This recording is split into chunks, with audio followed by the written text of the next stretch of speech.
Ken Pyle. We're at Connections at CTIA, and we ran into old friend Rob Riordan of Cellcom and Insight. Rob, you've been talking a lot about small cells, and I think that's a big topic of conversation here, and you've been a pioneer in it. Why don't you kind of give us an update of where you see things and where you guys are in the small cell world? Well, small cells have been around for since 2007. Sprint first rolled out some stuff with it. Verizon has had them for a while. But where it has really taken off now is with the dramatic increase of data capacity needs. It's just insane. And so now we're finding that people are really looking at how do I deload my macro network? Well, think about it. 70% of all traffic happens indoors, either at your house or at your office. A lot of that's your voice traffic. So you're looking at it and say, where do I put it?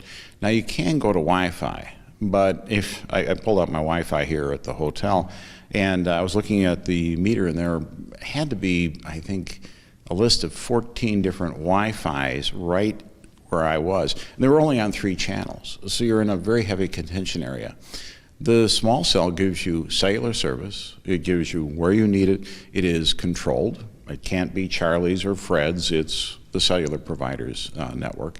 And so you know the quality is there. The industry recognizes they need to bring the cell sites closer to the customer, whether it be Wi-Fi or it be a small cell using cellular technology.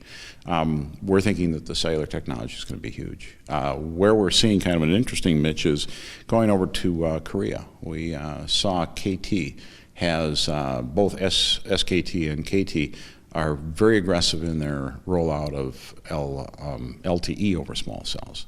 What they've done is, give you an example, in the area of small cells using Wi-Fi, they have 200,000, KT does, in the country of Korea. 200,000 of it's actually the enterprise versions. So they're in the Starbucks, they're in the McDonald's, the movie theaters, all of those different places. What they're doing is slowly replacing those with an LTE small cell. Now the LTE small cell goes in, and if they're getting over a certain amount of data, they will put in an LTE small cell. I'm sitting in the Starbucks, and I'm checking the meter to see what kind of speeds we're looking at.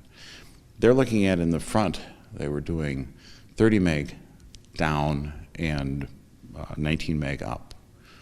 Moved to the back where there was no contention with the outside LTE, they were doing 60 megabits down and 30 megabits up.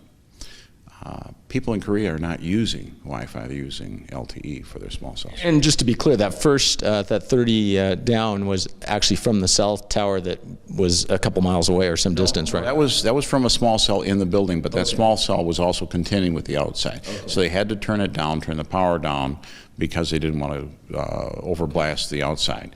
But the one in back, they didn't have to. Okay. And so since there was no contention with the external world, it was flowing at full speed. But that's an LTE. Right now, however, a lot of the carriers in the United States are trying to figure out where are we going to go. Are we going to do in LTE? Are we going to do it on 700? Are we going to do it on AWS? Are we going to do it on PCS? Where exactly is it going to end up? And while they're trying to figure that out, and they're not wasting time, they're just treading water right now, trying to figure out where they're going to anchor in and go. They're getting overloaded on their 3G networks. Putting small cells in you can put them right in the biggest hotspot you've got. If you've got a university campus, put 7 in, cover the entire campus, take everybody off of that network. The thousands of students that are there, all being handled off of maybe 7 small cells. Take and put it in a high school. And now you've got 1 or 2 in there covering the 2,000 students that might be in there at a fraction of the cost of a regular cell site out there.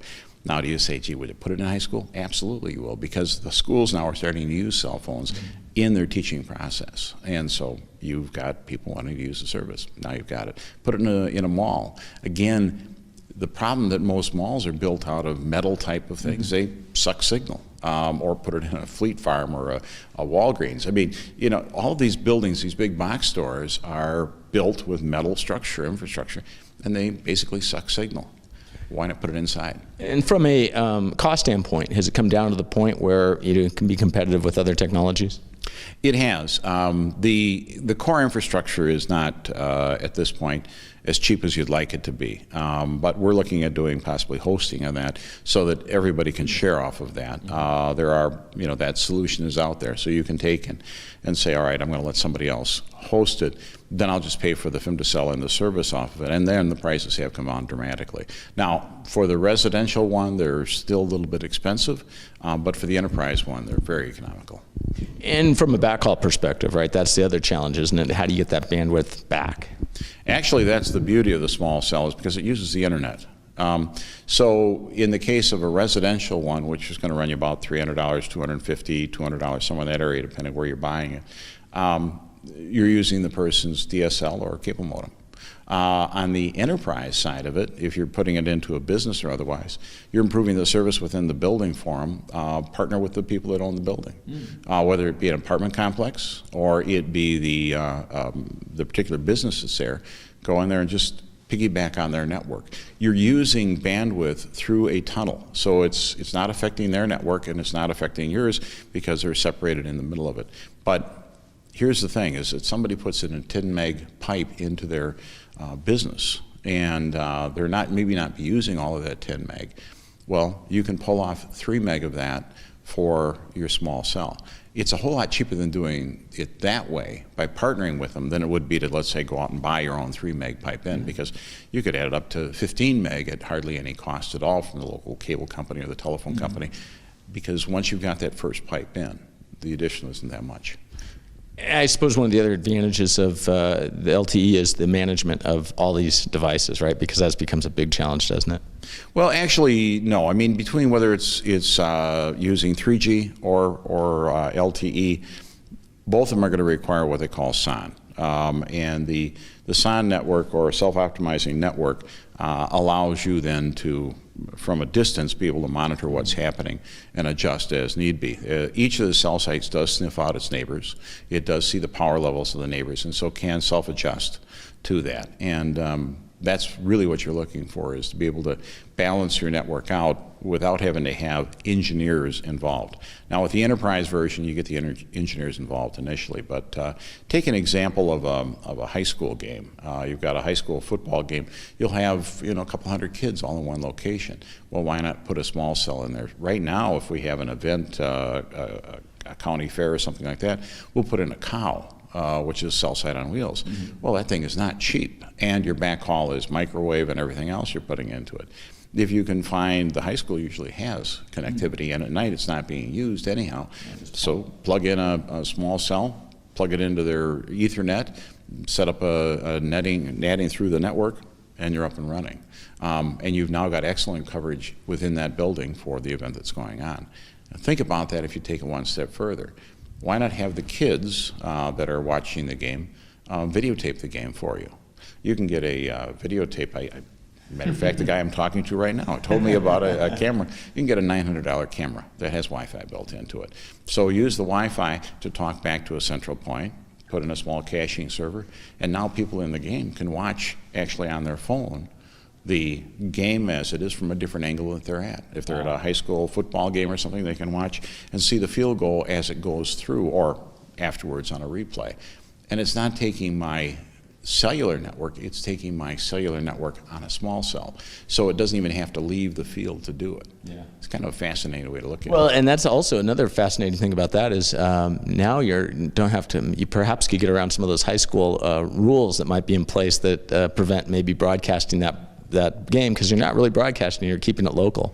Exactly. It's all staying there. It's only being used in the stadium. The beauty of it is that the high school could, let's say, charge a couple of bucks for it as a service, and people could have another fundraiser for them, gives them a reason to go to the game as opposed to not. But then you can go beyond that. You could take things like this using a small cell again in some of the mega churches and stuff like that. Why not send the video out to, let somebody watch the wedding from far away? A lot of intriguing things. And the Connected Home conference that we're at kind of plays into that, gives us a little feel for that. Take a small cell, put it into my house, and with that, then I know whatever phone walked in. Because the cell phone knows who walked in. Now, right now, the issue is that I've got security in my house.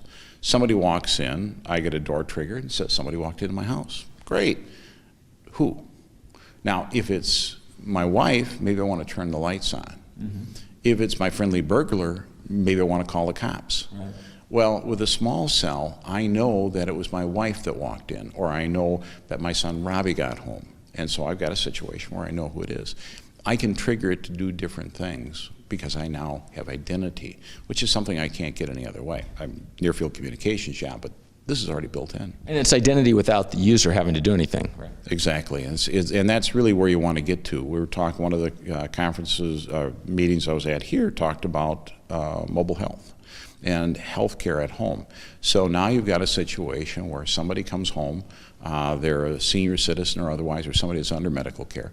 They walk into the house, the network knows they're there. They can deal with them differently. They know they've got immediate contact with them. You could even use the phone for the ability to find out if somebody fell down. The phone has that capability in it. Maybe you can tap into that technology, but now you know where they are. You can get that message out. You know that they've fallen down and they can't get up, and they didn't have to do anything to tell them about it. Yeah, it kind of eliminates the whole PERS service, or changes it anyhow. It sure does. Yeah.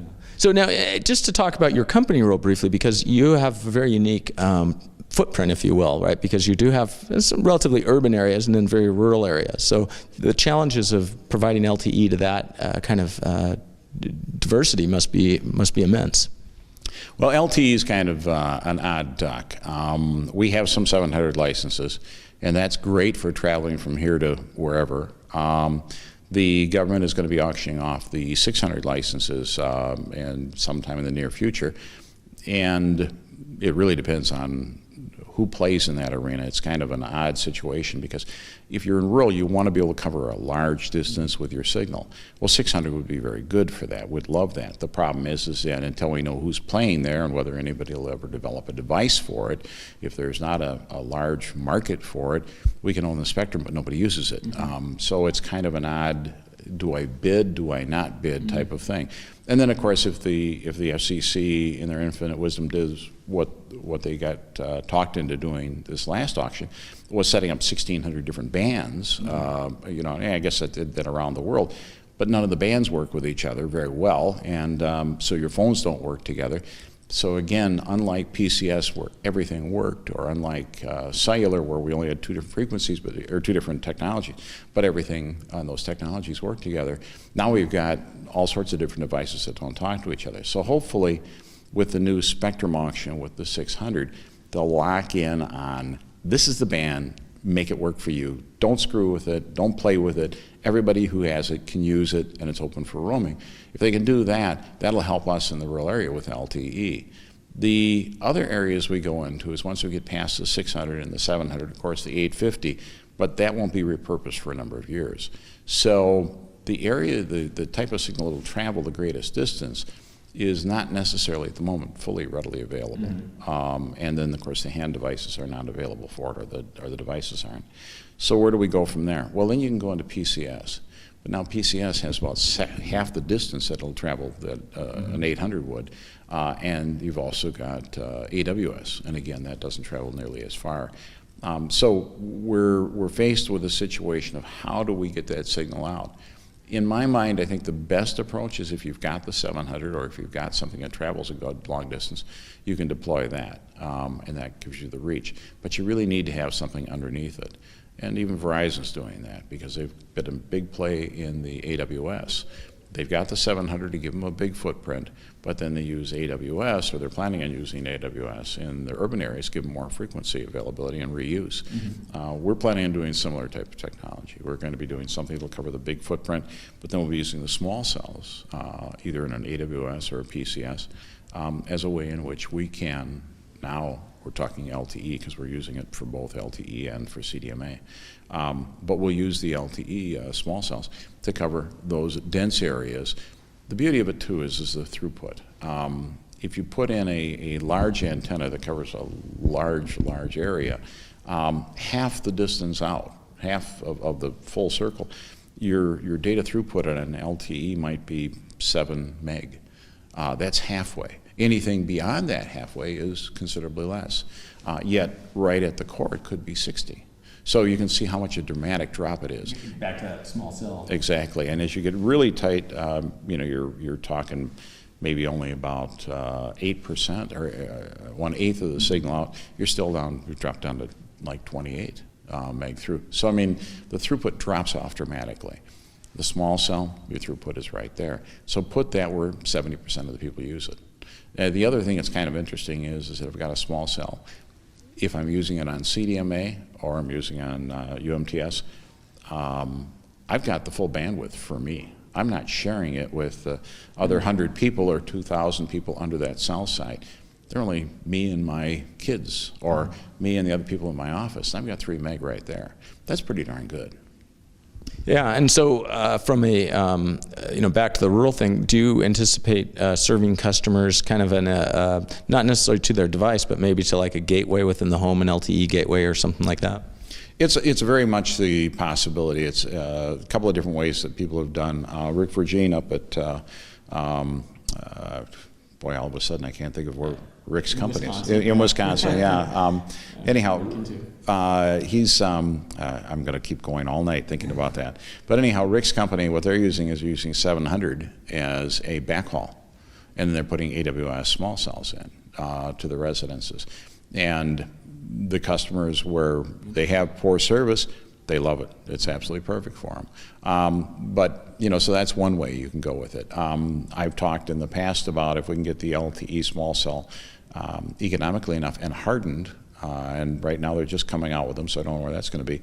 But why not take, if you've got a fiber running down a highway, why not take and pop that up at every pedestal, and now you could do the last mile drop, so you don't have to put any coax or, for that matter, copper or fiber into the house.